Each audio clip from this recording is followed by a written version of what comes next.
Good evening and welcome to another Thriving Together. I'm LaRonda Scott with eXp Realty, and I have the honor and pleasure of being, you are so modest. I just looked at your name tag, of talking to Dr. Zari McFadden. Zari, how are you this evening?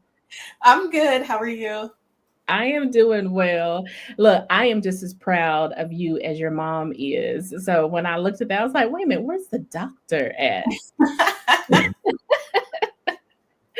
Well, I'm excited to have Zari on the call this evening because as we're going into the new year, I think it's important for people to have money on their mind, but in a way of thinking, I want to thrive financially in 2025. And how can I accomplish that? In some of the smallest of ways. And as a real estate agent, one of the things that I think about is that no, whether you're a first time home buyer, upgrading or downsizing, if you take advantage of any down payment assistance programs, first time home buyer programs, grants, you are still going to have some cash, some skin in the game when it comes to purchasing your home. And if you have the ability to take advantage of some of these programs out there, in terms of the money that you have to have, that's looking like your due diligence, your earnest money, appraisals, your surveys, things of that nature. So it's like, okay, how can I make sure I have the money that I need to purchase, but also save for emergencies, but then also have a good time because I work every day. This adulting thing is something special. So, Zari, speaking of, what you think about adulting? Well, I think I'm baby adulting still, but I think so. This will be about budgeting, of course. Yeah. I think budgeting is like the framework that you use to help plan your life and do that adulting thing. Mhm. And so, to me, like having a budget is having a plan for your money and your life. And it's not just about restriction, it's also about planning for your goals and being intentional about the things that you want to do. And so Mhm. to me, when I think about adulting, it's about trying to be proactive and be proactive rather than reactive with the things that I want to do, the plans that I have, and trying to also make sure I'm like enjoying life and having fun. So it's like being responsible, planning for the big stuff, the non-essential or the essentials, the things that you Mhm. can't live without, but also the things that you want to do, the goals that you want to have. And I think budgeting gives like a framework. However you choose to do it gives a framework to reach that goal. So, complete transparent moment when I was 24, because you're 24, right? Yes. Budgeting was not top of mind for me, coming out of college, trying to figure out life. And quite honestly, I took care of business and whatever happened, happened. Yeah. How long have you been in that intentional mind frame? What really got you there? Mhm. Probably. Well, I have to give my mom credit because I feel like when I was younger, before I was really paying attention, like she would Mhm. listen to stuff like Dave Ramsey's Total Money Makeover, some like Rich Dad Poor Dad, which I don't abide by. That's not really a financial book, but Yeah. like being exposed to those financial concepts. And then around like 16, 17, I started getting into more like personal finance content. I was introduced to the Mhm. concept of FIRE, which is financial independence, retire early, and concept books like Your Money or Your Life, Mhm. The Simple Path to Wealth, the Little Book of Common Sense Investing. So I just consumed a lot of personal finance content as like a 16, 17 year old, which I know is probably not normal for most people. But really, what really got me excited was this idea of financial independence, of financial independence, retire early, and the idea of being able to like set up your life and your money and your wealth to be able to have like passive income to help pay for the stuff that you want so that you can live the life that you want, and work Mhm. becomes optional but not mandatory, and having Mhm. that amount of control of your life. Right. Is That's sort of what led to me being super personally interested in financial independence. So when Mhm. I was 17, I was like learning about Roth IRAs. And so I opened up a Roth IRA and I needed my mom. It had to be a custodial account Yeah. because I wasn't 18. And so my mom, well, I just took her social security number, or she gave me her social security number, and like I opened the account myself. And it's Yeah. custodial account. And I was That's a like, good use, mind you. Those that are listening, that was a very good, responsible use. Go ahead. yeah, no, and she knew this was like with total permission, Right, not right. fraudulent or anything. But yeah, I just had this idea. I was like, yeah, I want to get a job and like save a bunch of money and like retire at 30. And my plans have since shifted. Then I've gotten a lot more nuanced about like life and realizing, there's a whole lot of life after 30. So let's be more intentional about what do I want to do. But in the back of my mind, it's always this thing of trying to set myself up financially for the Mhm. future and balancing that out. And so to me, budgeting has never been about restriction. It's been about trying to be intentional about like what I want to do, the things I want to do. So in college and stuff, it was saving up money over the summer so that during the school year when I wasn't really making any money, I would have money to live off of. Or if me and my friends wanted to go on a trip, thinking about how much we wanted to save for that trip and having a plan to save for that trip. So it was always sort of geared towards one, trying to reduce stress in my life, like knowing, Mhm. I'll have to pay car insurance, I'll have to pay for my hair or whatever. How do I Mhm. make sure I have those funds set aside early so that when those things come up, I'm not stressed. But then also, how do I have the funds set aside for the stuff that I really want to do, that I'm excited about? And so that's where budgeting and finance and stuff has been important to me. I love what you said about it though, to where it's budgeting is not restriction. I think some people, when they hear that word, it's almost like a dirty word, a cuss word. And they think about almost like people think about dieting because you're restricting yourself. Mhm. But like you said, it's really having those freedoms, reducing stress, things of that nature. If you don't mind me asking, again, you started 17, you're here 24. What has been something that you've been really proud of that you intentionally budgeted for that you've been able to do as a result of being mindful of the way you spend? I've been except for this year, but previous years, like Mhm. I've been very consistent about trying to max out my Roth IRA. Yeah. Um, me and a friend went to Japan like this summer, our freshman year of undergrad, and then same friend we went to Greece. And Hmm. so like a bunch of like international trips. When I studied abroad my junior year of undergrad, and so I had like money and budget. I was like budgeting and saving money for that, so that I could like once I was studying abroad, I'd Yeah. still have money to like travel to the countries that I wanted to visit while I was there.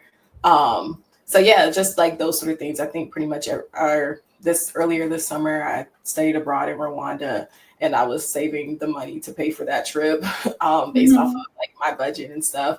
Um, Paying for laser hair removal, so just all types of things. And I think eventually I'll show my like year long budget planning template because that's what I've Hmm. used to help me plan that far in advance. But I am somebody who that's to me a budget is very proactive because I do like to think ahead to the future. Hmm. And I've been that way. It's not just about money. Like in my life in general, I'm very much a planner. And so money is just sort of an extension of that and is the means for me to do the things that I want to do in the future. That's how I think about it. But for a lot of people, like money is like you said, or budgeting is like a dirty word. But I think in general, money is stressful. Like, especially if you don't have enough, or you don't feel like you're in control of it, or you feel like it's something that you constantly have to fight for, fight about, feel insecure about. I think that Hmm. can color your perception of money and how you interact with it. And so I think a lot of it sort of starts with trying to shift from thinking of money as something that happens to you rather than, or, and more of like a tool that you use to help shape the life that you want. I'm just pausing because I'm just pausing. You have me in awe. So I say that because the first conversation that I heard from Zari, she actually presented a couple of weeks ago in a larger group setting with the wealthy group out of Atlanta. And she was sharing her budgeting strategies and everything. And I was hanging on her every word. For me, some of the concepts that she shared, of course, I know those things. But again, it excites me that it's coming from you, that you've been practicing this for the last 7 years.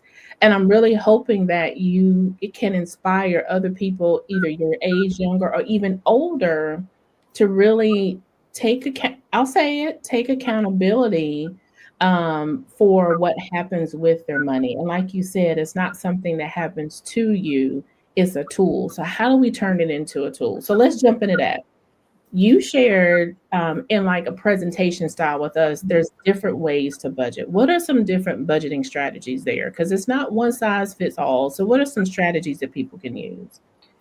So there's like the 50-30-20 budgeting method where the goal is 50% of your income towards expenses, 30% towards wants, and then 20% towards savings. And so that's a looser framework. There's the pay yourself first method where you think about how much you want to sort of put in like long-term savings or towards your savings goals and towards your investments and retirement. And then whatever is left, you can just sort of spend the way that you want to spend without necessarily tracking every dollar to see which category it fits in.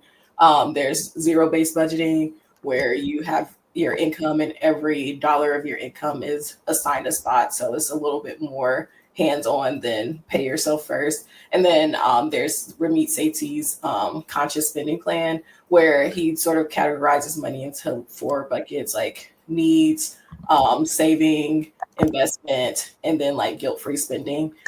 So he gives some certain ranges, like 50 to 60% towards needs, 20% or 10% towards saving, 20% towards, I might be getting the numbers mixed up, like 20% towards guilt, or towards like wants, guilt-free spending, and then maybe 10%. That doesn't add up to 100. Though he has ratios that's for the like conscious spending plan. And his thing is also like, I really like Ramit Sethi's content because he talks a lot about living your rich life and people building like a rich life vision for themselves as far as what they want, and trying to make sure that your spending, that's why he calls it a conscious spending plan, that your spending matches the life that you want.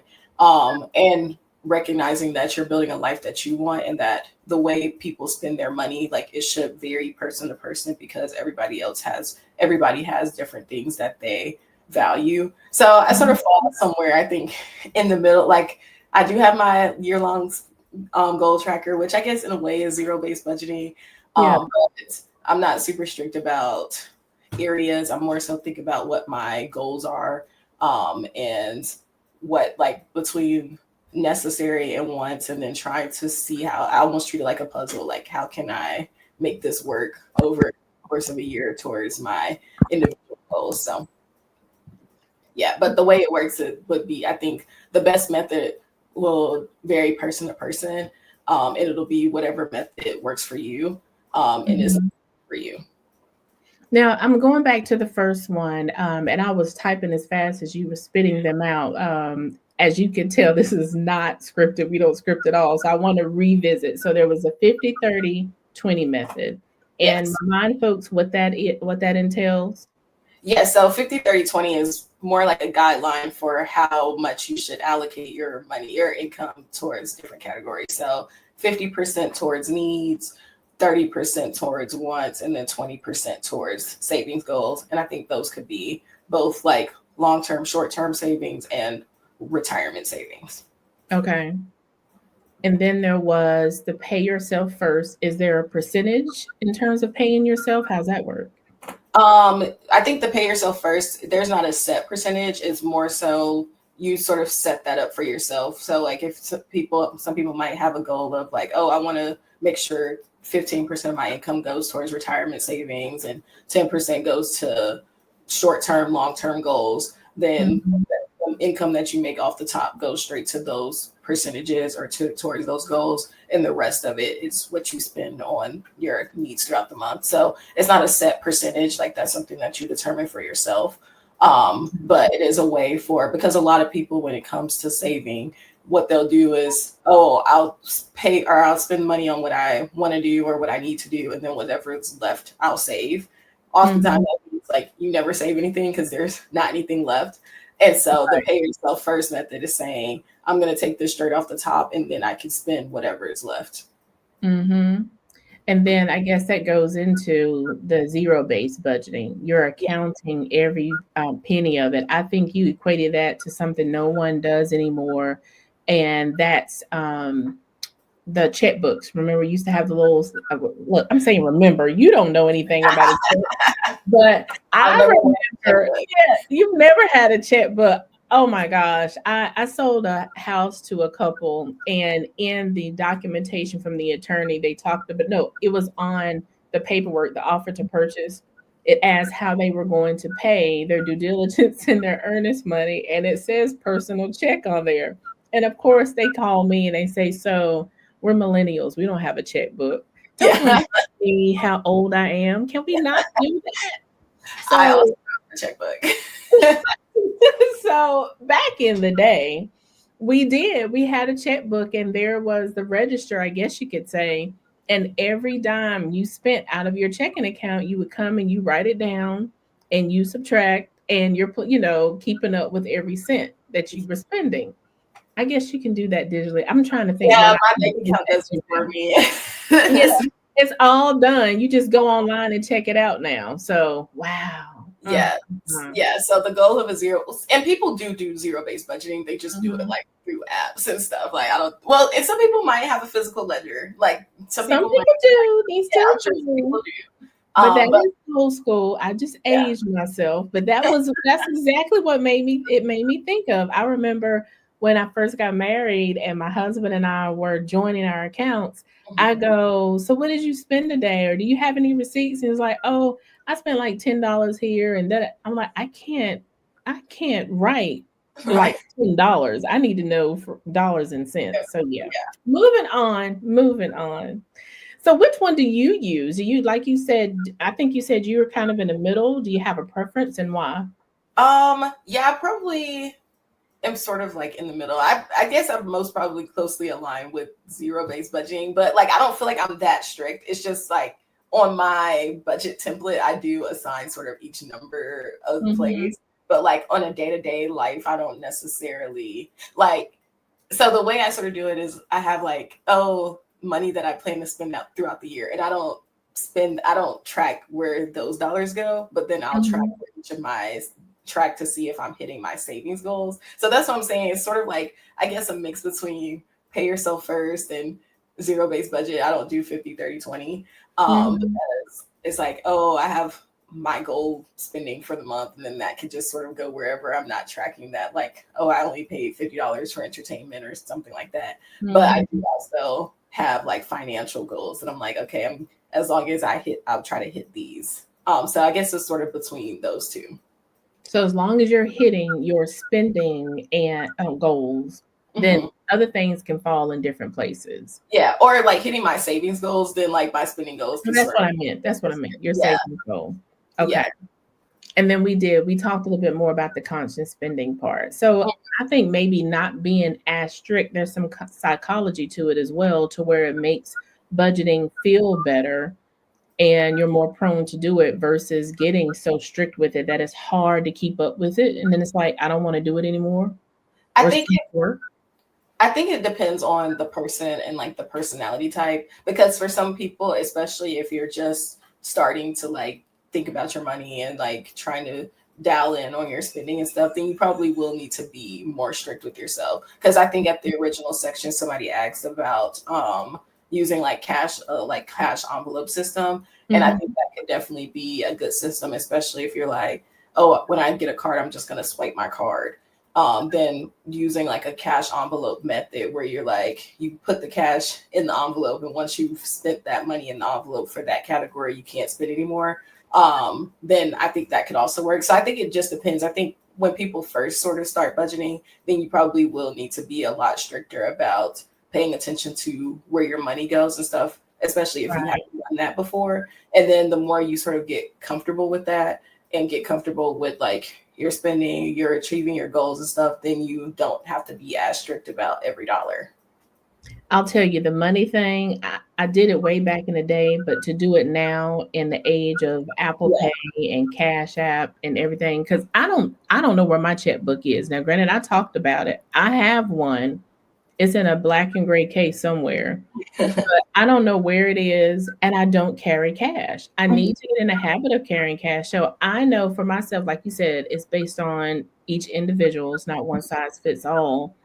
I think I would drive myself crazy and quit budgeting altogether if I did the cash in the envelope method. So I that agree. I know. That I know. Um, One thing that I did want to ask you, I know you talked about some tips and tricks when it comes to budgeting. What are some of those tips and tricks you would like to share? Yes, so look, now I have to pull up my slides. So I think one of them, the one that works really well for me is setting up different savings accounts slash saving buckets. I Hmm. think putting a name to the goal that you're saving for is very influential. Like that's probably one of my top tips. That's what I tell everybody because some people don't know that you can just open up multiple bank accounts. Right. So I do this less now because Ally Bank does offer buckets where you can just open a single savings account and then you can have a bucket in there and you can Hmm. put a name for that bucket and a goal amount and then you can sort of distribute your money into buckets. But pre that, I used to just open up a new bank account. Like I open up bank accounts like nobody's business. And each bank account you can like change. And I think this is true for probably most banks. Like you can change the name of your account. And so like when I would have a Greece trip or someplace or Japan, like I would have a bank account and I would call it Japan. And so then Hmm. assigning that name to the savings goal, I think makes a huge difference because then you're not just like it's like you can know in your mind that you're saving for something, but like seeing that visual reminder is like, oh, I'm really saving for this. Let me Hmm. not spend this money somewhere else. Hmm. So I think having different either bank accounts or buckets, if you use Ally and labeling them, being specific about the goal amount, I think really is helpful. Adding leeway to your budget, like you, that might mean you extend the timeline for when you set a goal, but like having that sort of leeway, I think sort of takes the pressure off of feeling like, oh, if I don't hit this goal perfectly this month, then like I'm a failure. I'm not going to hit it. It'd be like, okay, it's okay. Like most of us probably aren't saving up for something that's immediately urgent.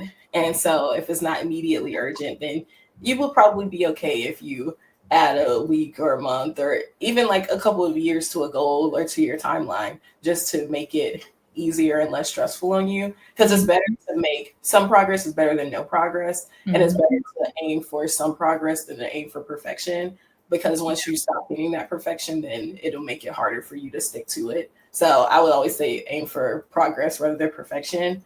And then, like I said, planning for like out a year out. So trying to think of your budget not just month to month, but also what are my goals for a year. And then to me, that helps you see the big picture where it's like, even if you don't hit something in the month that you want to hit it, um, you can still see that, okay, it might not be this month that I'm saving for this goal, but over the course of a year, I can see where I'm making that up and where that goal will be met. And I think that also helps for staying motivated for your timeline. You're talking about smart goals, and I'm going to say don't set yourself up for failure. Give Mhm. yourself grace. Like you Yes. said, aim for progress, not for perfection, because you you put a budget in place and you're not realistic about it and put yourself in a position where there's no way you can hit it as quickly as you Hmm. thought. Or if you budget beyond the income that's coming in and the needs that you have, you're setting yourself up for failure. So it's easy to throw your hands up and say, see, this didn't work. Hmm. That's why I've never had a budget. So Yeah. give yourself grace, be realistic in your goals, and as Zari said, aim for progress, not perfection. But keep going. I'm sorry. I paused you. Oh, yeah, those are the main tips. I do really like SMART goals, which is what specific, measurable. Um, I forgot what the Oh, A stands for. A stand achievable, uh, achievable. realistic, and time bound. I Hmm. do think SMART goals because also that, and this doesn't just apply to money, but anything in life. We can say we want to do a thing, but just wanting to do a thing is not.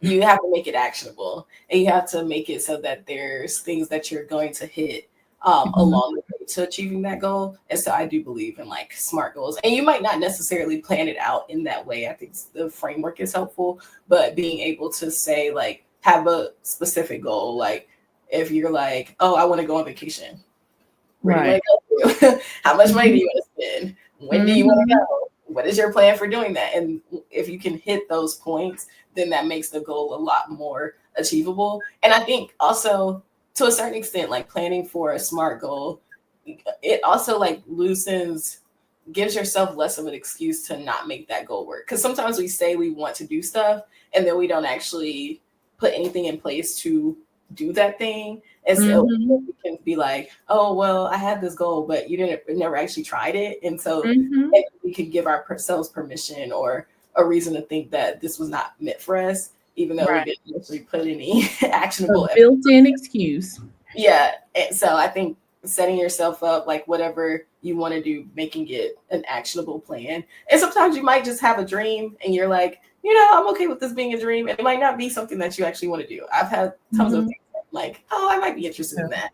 But once I make something like a SMART goal, more specific, implement a plan, then it's like, okay, I'm on Mhm. things to aim for. Yeah, write it down, put it in your phone, do something to where Yeah. it becomes not just a dream, but something that you're really aiming for. Yes. So if there's someone that's listening that says, "Well, I don't get paid a lot. I have a lot of bills. I have this and that. I don't have the money to save." What would you say to that? I would say you can start small. Like, because sometimes, given the financial reality that we live in, like some people just don't make enough money to live, and Right. I want to respect that. And so I think one thing is like giving your self permission to start small, even if it's $5 a month or something. I Mhm. think putting to starting to exercise the muscle of budgeting or the muscle of saving is helpful because then you can get in that habit, and once you start making more money or whatnot, you can just increase those increments. And then if you really don't have enough money to reach a goal, then making it a goal to try to find ways to increase income, whether it's through side hustles, asking for a raise at work, if you're an entrepreneur, upping your prices, that sort of thing. And so Mhm. I say you can do something, even if it's like, even if it's, oh, I literally don't have money to do this thing right now. Well, I can put a plan in place for how I'm going to change that. Or I can start a side hustle where I know like 10% of this money or whatever is going to go towards this savings goal or Mhm. whatever. Like putting a plan in place to either change the circumstance for why you can't do something by either increasing income, changing a job, whatever, and or implementing like being like, oh, I'm gonna start with a little bit because every Mhm. sort of dollar adds up, and being like, okay, I can build from here. So I'm working that muscle. That's a good point. When you were talking about creating an opportunity to make it happen, and you mentioned the side hustle. So if you've been making life work Yeah. with this over here, and Mhm. then you get a side hustle, don't stretch your life to consume Yeah. that side hustle. Let that side hustle be how you start implementing your budgeting and you're putting money away. Yes. Because at the end of the month, that $5 that you've done a couple weeks and is sitting in savings is better than you were the month before. But I tell you, I know for me, if I don't label it, because I need to start labeling things, but once I start seeing my savings grow, it has Hmm. got to be an emergency before I touch it because I Yes. start feeling real good about it and I don't Mhm. want to see the amount go down. Yes. Yes. That's actually a good point. Yeah, I think what, so I think also planning, trying to start creating a system for yourself. Mhm. So of course everybody should have an emergency fund, where an emergency fund is. I don't have an emergency fund yet, but well, I have a baby emergency fund. I have an emergency Mhm. fund that allows me to reach my deductible, but like I had much lower expenses living at home for school. But Right. an emergency fund is 3 to 6 months of expenses set aside, and that's only for an emergency, and that's something that people take years to build up, and it's fine, as long as you having some savings is better than no savings. Right. Because I think the statistic is like most people couldn't afford a $400 emergency. Like they would have to Mhm. borrow that money from a friend, they would have to sell it, they would have to put it on a credit card or something. So setting yourself up with some amount of money that's set aside into an emergency fund is helpful. Starting to think about, I like to what people call sinking funds. So that's like Mhm. you have some expenses that are maybe once a year or twice a year or once a quarter, stuff that doesn't come up consistently, starting to set aside money to plan for those so that when they come up, you're not caught by surprise, you're not caught off guard. And then Mhm. having money for the goals that you want to go. If you want to go on a vacation, if you want to save up for a house down payment, if you want to move, whatever, then you have those goals. But then you also have to think about retirement. And retirement, especially if you start younger and you have a longer time horizon, then when you're starting with those $50, $100 a month things, like over the course of 20, 30, 40, 50 years, that can really add up to be a lot through like compound interest, depending on how you're investing it. And so Mhm. I would say try to, and that can all sound like a lot, but trying to, one, acknowledge their existence, and two, Right. like think of like manageable ways that you can meet those goals. Um, Mhm. Trying to set a system, like set up automatic savings. Like for most employers will allow you to send money to multiple different bank accounts. So if you don't want to actively transfer, you can say, I want you to send either a percentage or a set amount of my check to this account, this account, this account. That's what I do with some of my Mhm. checks. I will be like, I'll enter the savings account number and stuff, and then I'll give it a nickname. And I know the nickname is like, I'm saving for car insurance, or I'm saving for year-long expenses, or I'm saving for this trip. And then I have this specific amount. So then I'm not even actively thinking about it. And you can do the same thing with like retirement and stuff like that. And so I think the more systems that you have in place that I believe in removing friction. Like the less things that are in the way of you achieving your goals, the more likely you are to stick with it. So if you have a Yeah. system that you automate and it's like, okay, all of my money will automatically go to these spots so I don't have to think about it. And then I know whatever is money is in my checking account, that's what I can spend this month and be fine with. Mhm. So I think start to think about ways that you can remove resistance between you and the goals that you want to achieve. Thinking about where you want to go, like what your goals are, and starting to see progress towards those goals to get you excited. And even setting like smaller goals that are easily achievable. So it's like, oh, like if I reach this goal, then I'll take myself and get a massage or something. Something where it's like you might have a hefty goal that Yeah. takes a while, like saving up for a house down payment or paying Mhm. off debt or whatnot. Like that could be stuff that takes years. You can add like milestones along the way. That's something that you get excited about to keep you on track towards that goal. Yeah, keep you motivated and be real with yourself. Yes. You were talking about having your paycheck go into different accounts. Hmm. If you know that if it's all dumped into your checking account, something's not going to be saved. Do Yes. like Zari was saying, and use the opportunity to have your check going into different accounts. You Yeah. have to know yourself, be real with yourself, most Hmm. important. Yeah. No Like one. don't try to fight against your psychology. You will probably lose. That's the Yeah. thing.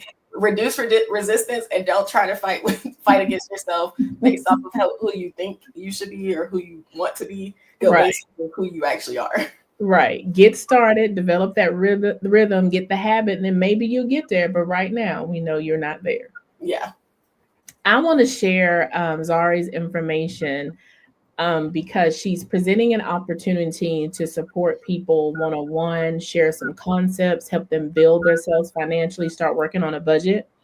So text her at the number you see here, 919-638-8296. Did I get that right? Yes. Okay.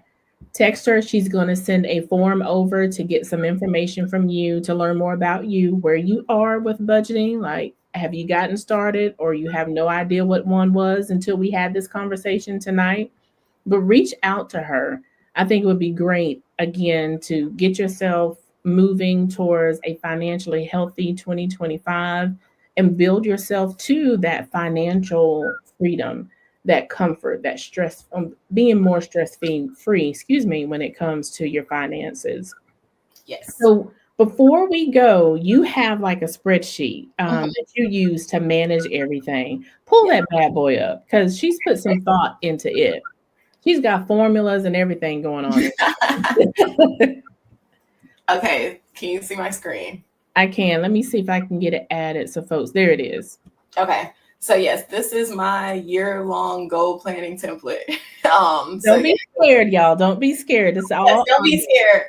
I have to keep in mind that this was created based off of how my brain works, but don't be scared. So the way it works, like I said, I'm very goal oriented. So Mhm. I set this. So there's different. Column A is about putting in your goals. So you could put in like a goal for how much you think your rent's going to cost for the year. Say like, I don't know, $24,000 a year or something. And then you Mhm. might have a goal for like vacation, and you want to spend, I don't know, $3,000 on this vacation or whatnot.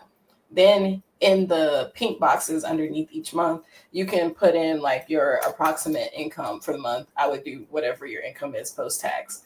And then you can say like, oh, if you know your rent's going to average to be like $2,000 a month, then you would put that in that area, and you would also probably include your other expenses, which expenses slash goals here. And then you'll see like leftover money. And that's what I meant when I said before, I sort of treat it like a puzzle. With this year long spending plan, like you can estimate out what your income will be for each month. Some months you might Mhm. have more money, especially like tax refund time, you might have get more money, and you could put that into the month that it will hit. Some months you might have less money. And then for each goal, like once you put the goal in, it'll tell you, it'll like update to say what the leftover amount is for that goal, and you can see when you might hit a specific goal. So say like vacation, like you don't have any other expenses in here, but you put $500 a month, 500 in January towards a vacation, then you know you have $2,500 left over, and you could play with planning out where you think that money will go. And Mhm. so I, like I said, I like a year long plan because you get a fuller picture of how all of this works together. And so if Mhm. say February you have less money, like you made 3,000, then you might only put $100 towards a vacation goal, but you can still see that there's progress being made, and you can see where it would fit in the overall timeline of the year. So yeah, this is the spreadsheet. You would put in the goals, you could put in the amount that you want to put towards that goal. For like monthly expenses, I might would just multiply it out for the entire year, and that way you Mhm. can have an estimate of how much you would spend each month. And then the fun stuff that is more variable, then you can sort of play with, okay, in this month I could save more, this month I might save less, but I know where I'll hit it. Mhm. And you could also, to me, I like to play with it because I can see when I can hit a goal faster versus slower. So yeah, this is my little budgeting template, and then I just have it for each month. It's like this each year, the same thing. Um, Okay, little. Now, but I do like it because it's a year in review. mhm, And if something happens one month, you can kind of have a gap plan and figure out how am I going to make up some, traction for the remaining of the year so mhm. that I make sure I hit this goal that I've had for this year or for the, 6 months, upcoming months. Yes, So I do yeah. like that. And this is what I meant by saying like I sort of do a zero-based budgeting slash like pay yourself first sort of method, because there might be times where it's like leftover money and I might just have like a miscellaneous category, and then whatever's left would go in that miscellaneous category. And so once when you don't, if there's no money in that goal, then it'll turn red to indicate that you're putting more towards a goal than what you had. So yeah, this is sort of Mhm. how the spreadsheet works. There's formulas and stuff in here. Like um, that. so yeah. I do. I like it a lot. And again, I'm putting her information up here because this could be something that she walks through, provides you with this spreadsheet, walks through how to create it for yourself. Maybe the two of you can work on creating one that speaks more to your life and what you have coming up, what your needs are. You may need to break something down to where it's 6 months or just a different look period. So again, text Zari at 919-638-8296 to talk more and get your financial life together so that you can thrive financially in 2025. Is there Yeah. anything that we missed? Because we talked a lot about different things before we got on the line. Yes. I actually wanted, because I had a slide in here that talked about inconsistent income. So Okay. I still wanted to go over what I Yes. put Show in that. there. So yeah, when it comes to inconsistent income, especially for people who are entrepreneurs, which a lot of, I Woo. imagine, might have a lot of like real estate agents where Speak you might on not it. have a consistent paycheck that's the same each month. I would say plan with conservative estimates. So if your income varies dramatically, go based off of the lowest amount. And then because if you know you're going to hit your lowest amount, anything that's extra, you can make an allocation plan to account for that extra amount, but it's much harder to make up a difference if you plan for higher income than what you hit. So I would say Mhm. plan based off of the lowest amount, not the highest amount. And then any extra surprise money or unexpected money, then you could set up a plan. You could say 60% of this will go to savings, 20% to investing, 20% to fund money. So it's like, even though it wasn't money that you planned for, you still have a plan for it. Mhm. And then for like thinking about it over a year, I would say calculate your yearly average estimate by sort of multiplying I guess the lower amount for your month by 12, and then Mhm. use that as your monthly budget amount. And then anything extra you would use your allocation plan for. Yeah, that'd be great because it also helps you get to know your business, know when your money gets funny, when the money is coming in strong. It made me think about people in education where teachers getting paid during the course of the school year and then they're not getting that regular paycheck during the summer, planning for that as well. Yeah. So again, Zari comes with a lot of information. She's done a lot of studying. She's practicing it herself. And that's what I like. You're not just sharing information and telling people this is what you should do. You're practicing, you're having proven success and sharing that with other people. So thank you very much. Thank you very much.